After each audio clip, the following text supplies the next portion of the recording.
It's a good way to do a good thing, and that's happened with two cowboy related names in coaching circles here this week. Mike Fisher reporting for Frisco, home of the Dallas Cowboys, right over yonder. Happened with Jason Witten first, happened with Kris Richard right after that. The Witten story is something that we talked about in advance of his decision to coach kids football, high school football, in Argyle, Texas. Was it Liberty? Is it Liberty Christian? Liberty Trinity? Liberty something. And Witten clearly, to me, had the opportunity to do whatever he wanted at the University of Tennessee. No doubt about that.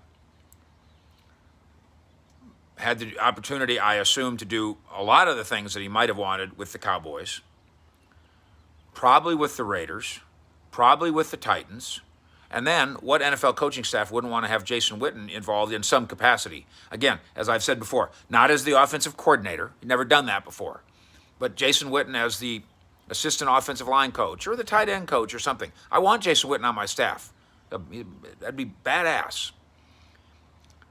At college, again, University of Tennessee, he's a forever iconic hero there. If he went there and said, I want to come aboard, but I demand to be the offensive coordinator, they might have to say yes. But in some capacity, he could have gone there. And what college program wouldn't take Jason Witten to? And instead, he does a more right thing after his retirement. He takes a high school job.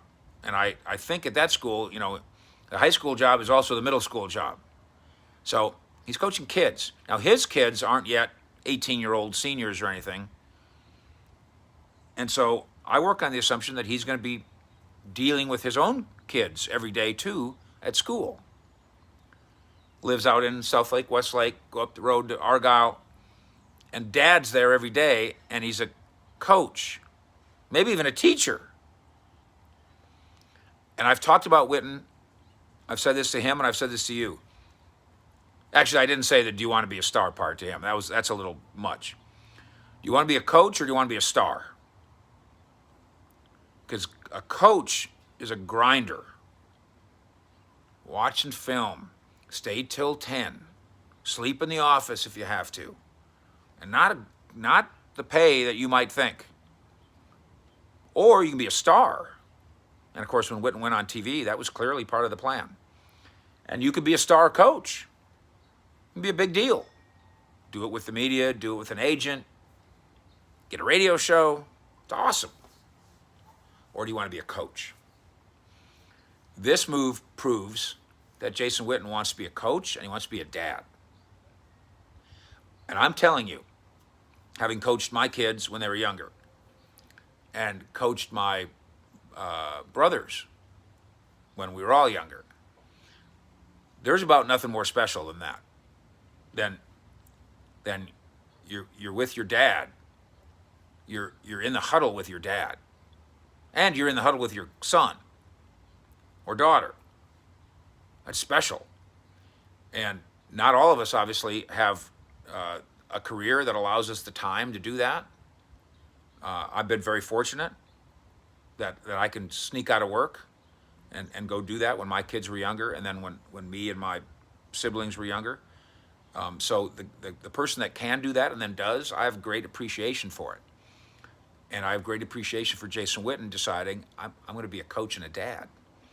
He's 38.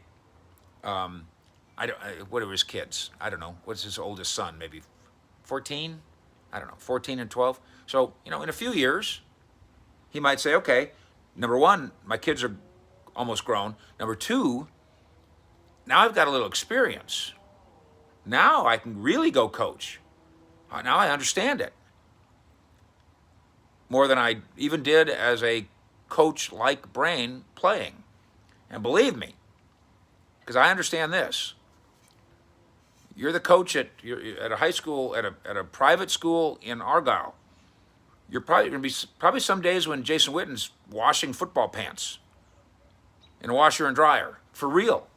There's also going to be some days when practice is over at 7 And all the kids are lined up. All the middle school kids are lined up before they can drive, waiting for their parents.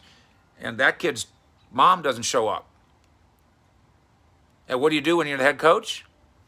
You drive them home. In Witten's case, he gets to throw his own kids in the car with him and drive them all around. It's just great. I'm so happy for him, and then look forward to him being a better coach because of it, and maybe even a better dad. The other guy is Kris Richard. And I talked with Kris Richard not too long ago.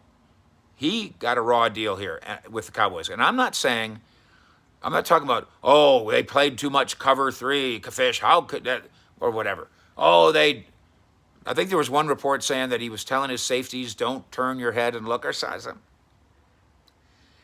He's an accomplished NFL coach who in 1 year went from potential GOAT to scapegoat.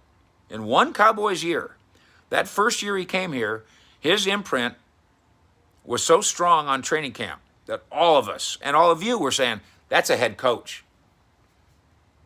And Rod Marinelli unselfishly kind of got out of his way and gave Kris Richard some elbow room. That training camp was a Kris Richard training camp, and it was awesome, that first one. And many of you were clamoring for, why don't they fire Garrett and hire Richard? And then when Garrett did get fired, many people still saying, okay, this wasn't the greatest year. Why don't they replace Garrett with Richard? They didn't even interview him as a head coach.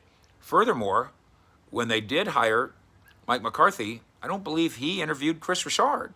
I do think the Joneses visited with him and said how much they admired blah, blah, blah. He spends last year out of football for not any very good reason.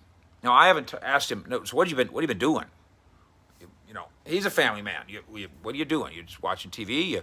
Are you in the barn? Did you build a Mike McCarthy barn in the backyard so you could study in the barn? But he's back. New Orleans Saints have Aaron Glenn leave their staff to go be a defensive coordinator in Detroit. That creates a vacancy on their staff for a secondary guy. And so in a lot of ways, Kris Richard starts over now. Not as a defensive coordinator, not as a head coach, but as a secondary coach for Sean Payton. Think that'll work? Bet you it will. I'm happy for Kris Richard because I think he got scapegoated here.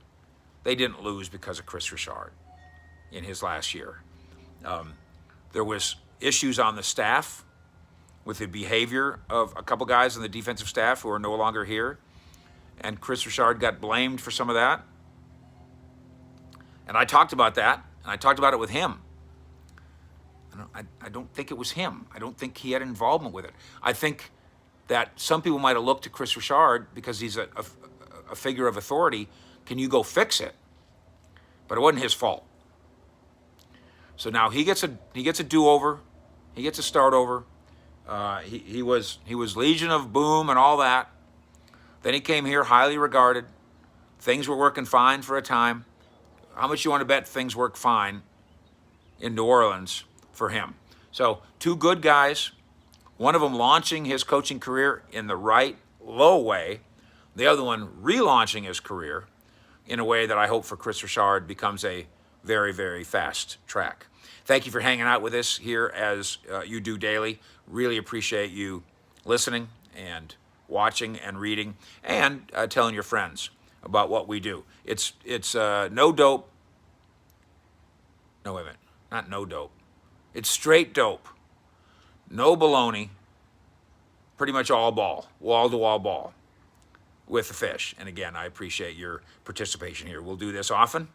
Ring that bell. Hang out with us. Be a part of what we do. And know that we're very boots on the ground here.